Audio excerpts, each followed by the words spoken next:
Okay, so back to example 1. We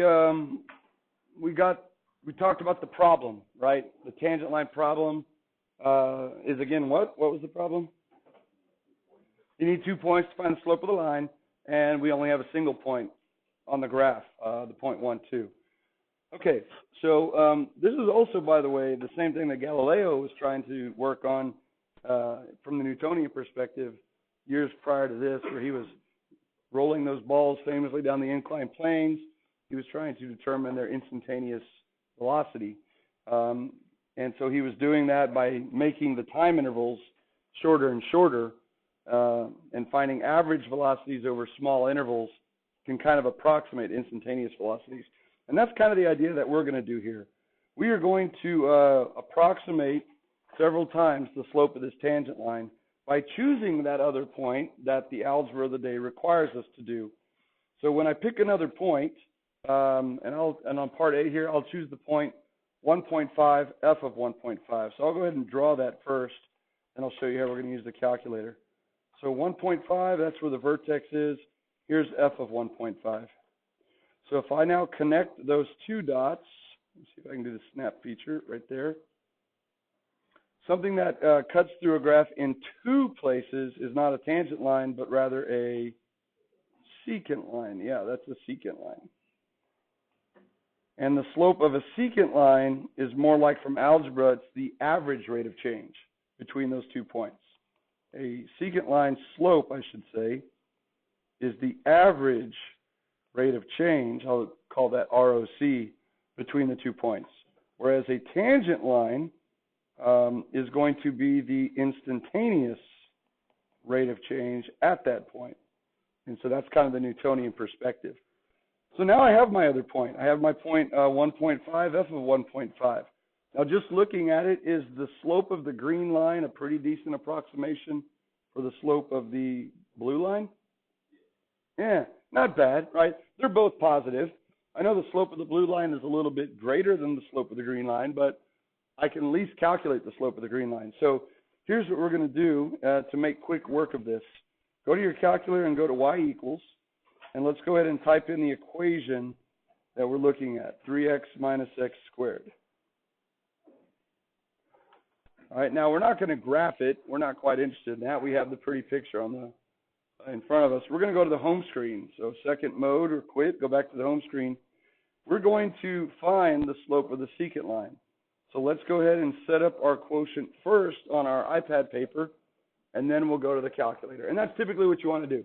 If you're ever going to the calculator to solve something or graph something, you should already kind of have the setup written down on your paper. So I'm going to use m for the slope of the secant line. Right? We use m for slope. So it's going to be f of 1.5 minus f of 1. Okay, and how did I get 1? That's the point I'm interested in. All over the change in the corresponding x values, 1.5 minus 1. Now, of course, I know the point 1, f of 1, is really the point 1 comma 2. So if you want to replace f of 1 with 2, we could do that, right? Let's do that. It's less typing that way. Okay, so I can compute this now any number of ways. I can actually plug in a 1.5 right here for x and compute it myself, or we can use the calculator. So from the home screen, here's what we do.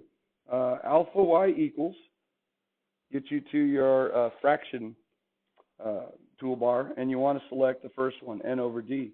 That gives you the horizontal line. So now we want to evaluate the function at 1.5 that we have in y1. So alpha trace gives you access to all those y's. We put ours in y1, so let's recall it. And if you open the parentheses and you type in your x value and close parentheses, it treats that like f of 1.5. It'll evaluate whatever is in y1 at 1.5, and it'll store it. In case it's an ugly decimal, we don't have to write down intermediate answers, and you'll see that throughout the year. We're going to get credit basically for our setup, which is what I have right here, and then credit for the final answer. And you don't want to have intermediate rounding error ever. So you have to be accurate to 3 decimals. So then from there, I'll say minus, I can either type in f of 1 again, but I know that's 2. And on the bottom, I know 1.5 minus 1 is 0.5. but I'll go ahead and just type it in as 1.5 minus 1. I'll make the calculator work a little bit harder. So there's my ratio. I have it written down, and there it is on my calculator. And now we just hit enter. And there we go. We get m equals 0.5, which is the same as 1/2. So the slope of that secant line is 1/2. So that's approximately the rate of change of the graph there. Approximately going up 1 unit for every 2 it's going to the right, or you could say it's going up a 1/2 unit for every 1 to the right. All right, so can we do better than that? Well, if I have to use 2 points, maybe using the point 1 and 1.5 isn't bad, but what if I chose another point that's a little bit closer? If I choose one that's a little bit closer, maybe it's going to be a little bit better approximation. So let's choose the point 1.1 f of 1.1. And I'm going to eventually run out of the ability to kind of show the difference between these. But let's just say that this right here is 1.1, f of 1.1. So now if I draw the line between those two, it's going to look something like that. All right, so if you look now, the purple slope looks like it would be a better approximation of the blue slope, right? Physically, it's closer. So let's go ahead and compute it. We'll show the setup first, m for slope, f of 1.1 minus f of 1, which of course we know is 2. So we can just say minus 2 all over 1.1 minus 2, or 1.1 minus 1, sorry. This right here is called your difference quotient, and you'll hear me say that a lot this year. It is super important when you are trying to communicate how you are finding these numbers to when it involves a difference quotient, to actually show a quotient of 2 things being subtracted. So at this point, if you were writing down f of 1.1 minus 2, and in your head you know 1.1 minus 1 is 0.1, and you just put 0.1 on the bottom, that's not communicating how you got your answer. You would likely lose a check for communication, right? So make sure that you always show a difference quotient. And now that we have it written on our paper, we can go to the calculator. So you can either type it in again, or of course you can just recall it. You can scroll up there and grab it and hit enter, or you can just hit second enter, and it'll also bring it up. And so now all I got to do is scroll up to the numerator and replace 1.5 with 1.1, and then come down here and do the same thing. So double check, triple check, make sure it looks good, and you hit enter. And you get m equals 0.9. Okay, so I knew that the slope was going to be a little bit bigger because it's a positive slope and it's a little bit steeper. So now I have a better approximation. The slope of the tangent line is a little bit bigger than 0.9, right? Would you agree? Because the purple line is still not quite the tangent line. And this is also then the average rate of change between x equals 1 and 1.1. So if we're talking about time here, and we're talking about seconds, we've only let like 1/10 of a second elapse, right? At 1 second and 1.1 seconds, boom, we take 2 readings of where they are, and we calculate their average rate of change over that 1/10 of a second interval. That's really hard to do physically. That's what Galileo was doing. But of course, he didn't have computer equipment that could take measurements. He was doing it all himself by hand. So I don't know if he was able to even pull off measuring things 1/10 of a second apart. Okay. All right. So can we do better than that? Well, yeah. Let's choose the other point to be even closer, 1.01. 1.01. Let me use orange here. 1.01 is going to be right around there. And now you can see it's going to look like that. And now the orange line, which is still a secant line, average rate of change, is going to be a better approximation of the tangent line. Do you already kind of see a limiting process happening? You should, right? Good. Because in theory, how close can that other point that we have to use by the algebra of the day, how close can it get to the actual point without getting there? Infinitely close. So it's a limiting. So what we're going to do here is we're basically setting ourselves up to calculate the limit of the difference quotient, which is the average rate of change. All right, so let's go ahead and calculate this. So again, you can type it in brand new, or you can come back here and grab this and adjust it. So here's a little trick. If you want to insert a number, you go over the place where you want to insert it, it blinks, and you hit second delete. Okay, and now it violently blinks, and it's waiting for you to put a number in. So there you go. And then we can do the same thing down here. It's blinking on the 0.1, second insert 0. And I did that wrong. Okay. So that's 10.1. That doesn't work. There we go. All right. It might be faster just to type it in again. Y'all were actually hitting numbers. I'm hitting virtual numbers. So 0.99. Ooh. So that's over a, what, 100th of a second if we let it equal time. We let a 100th of a second elapse. We measured the two positions of the graph, and we found their average rate of change over that 100th of a second. So 100th of a second is not very long. That's pretty darn close to the instantaneous, but it is not the instantaneous. So can we do even better? Well, yeah, you see the process. So let me see if I could, with my art skills and my zoom, let's see if I could draw one more in here without busting it. Let's see.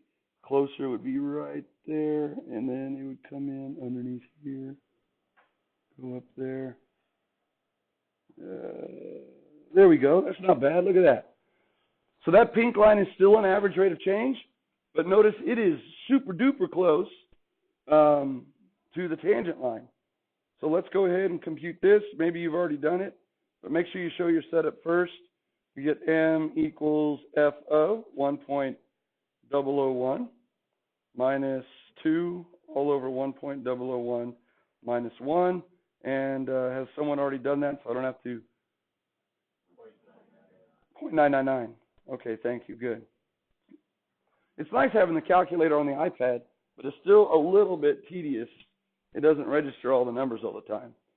Okay, so now, based upon the mathematical evidence above, can we predict how fast then the graph of f is changing at x equals 1? That is the slope of the tangent line. As the x value approached the value we were interested in, our average rate of change were increasing, right? 0.5, 0.9, 0.99, 0.99.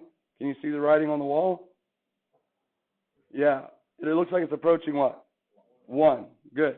So it's actually a limit. You could say the limit here, as the x value that we had to use approached the x value that we wanted, right?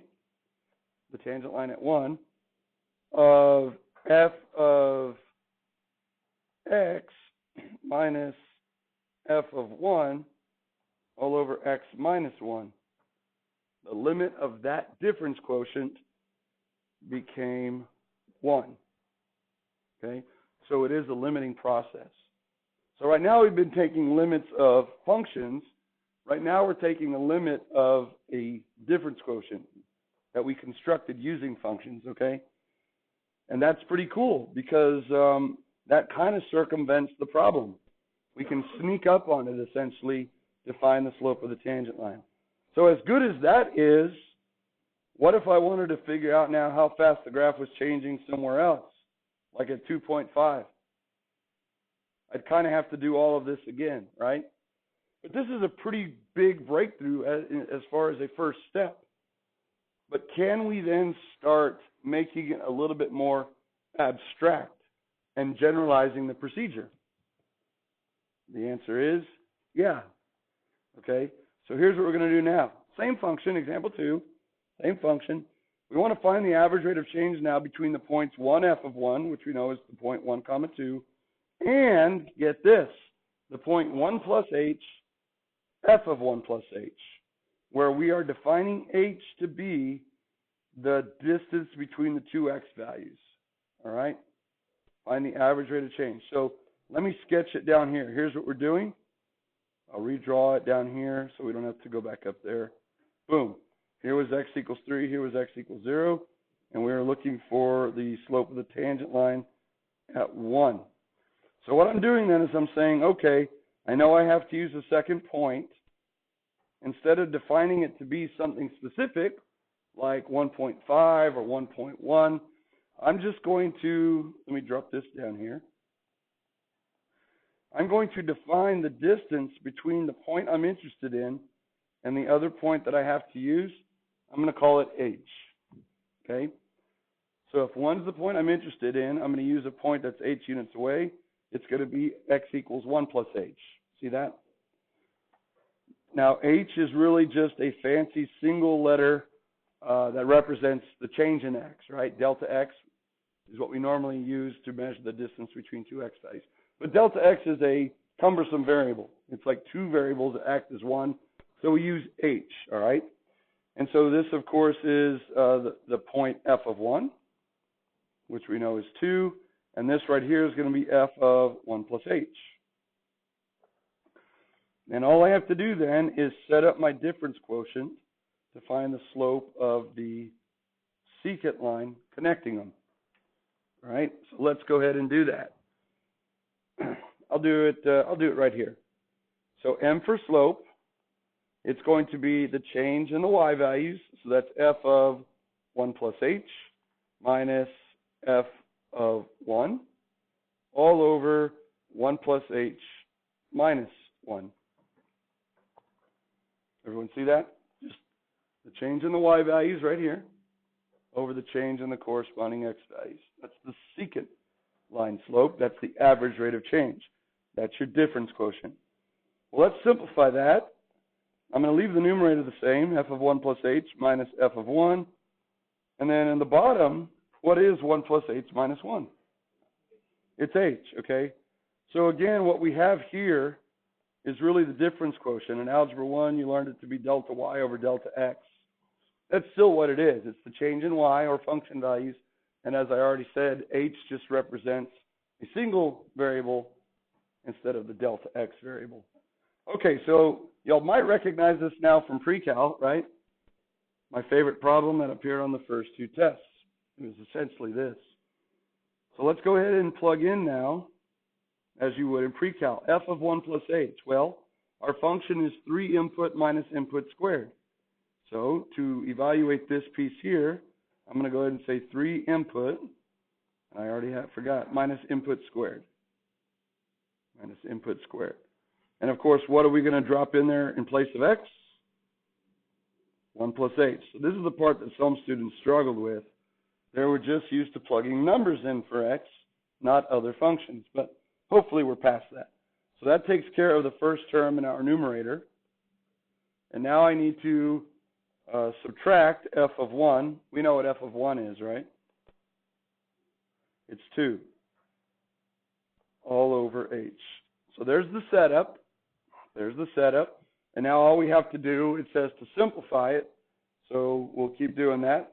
We get 3 plus 3h minus, all right, so we'll square, multiply, double square, and distribute the negative at the same time, and y'all can help me with that. So it's 1. Multiply them together, you get h. Double, you get 2h. Bless you. And we distribute to get negative 2h. And then we square the last to get h squared. Distribute, we get minus h squared. And then, of course, then we get minus 2. All of that is over h. So if I simplify that, good things should happen. Let's see. In the top, we've got a 3 minus 1 minus 2. That's 0. And anything else? We got 3h minus 2h, which gives us just a single h.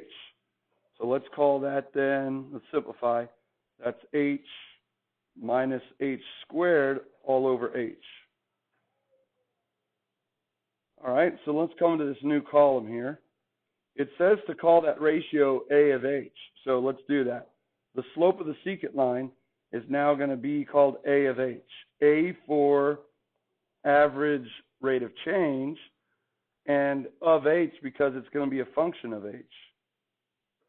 Where remember, h is just the distance between the 2 points that we have to use.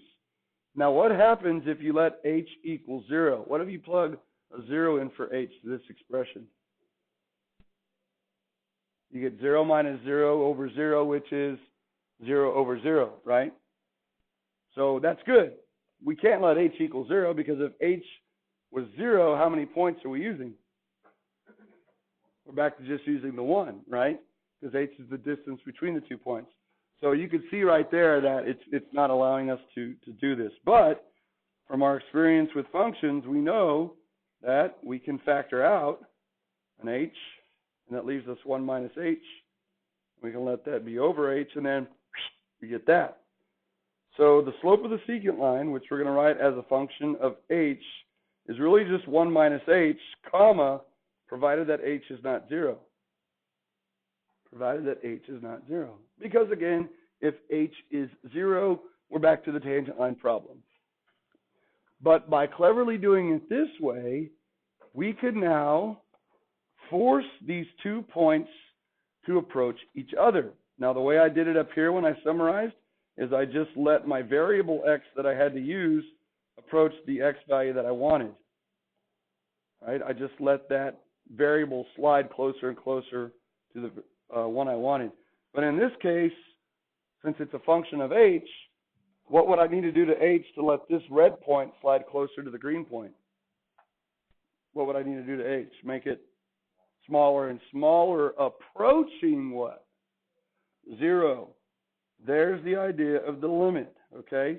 If you want to know what the average rate of change now is, let's use this first. Let's come back up here. Remember we did this on the calculator? If I wanted to find the average rate of change between x equals 1 and 1.5, what would h be here? 0.5, right? 0.5 because I'm at 1 and 1.5. That's a half unit away. And we got what half? Well, look, I could use this little formula right here.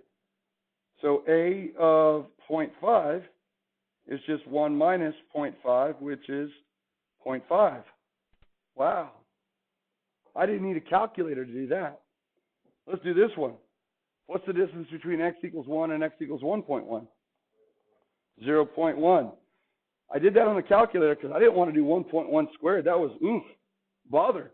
But now that I have this little function down here, the average rate of change between 2 points that are a tenth of a unit away, apparently it's just 1 minus 0.1, which is 0.9. So you can already see how being clever can help you with tedious tasks, right? Like the Industrial Revolution, when we started, we didn't have to plow by hand anymore. We can use metal tools and beasts of burden, right? Same thing here. We're being clever. So we don't really even need the calculator anymore. And we can keep doing that on and on and on. But here's the magical step. Here's the magical step. If I take the limit as h goes to 0 of 1 minus h, what is the average rate of change approaching? Well, it's approaching 1 minus 0, which is 1. So now we have it definitively. We don't have to just interpret 0.999999999 is pretty close to 1. We can actually compute it. And no one's going to say, hey, I thought you said that h can't be 0. I just obliterated it. H can't be 0. And didn't you just, Mr. Corp, didn't you just plug a 0 right there in for h when you told me it couldn't equal 0? And I'm like, yes, I did. No one's going to ask that, right? Because we know why it works.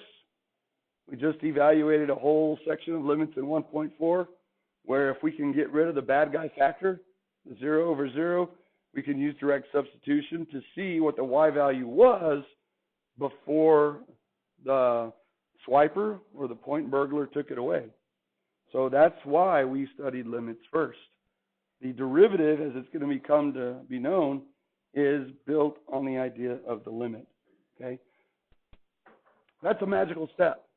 So now we could do it real cleverly without the tedious calculations. And now we could do it for arbitrary points that are h units away from 1.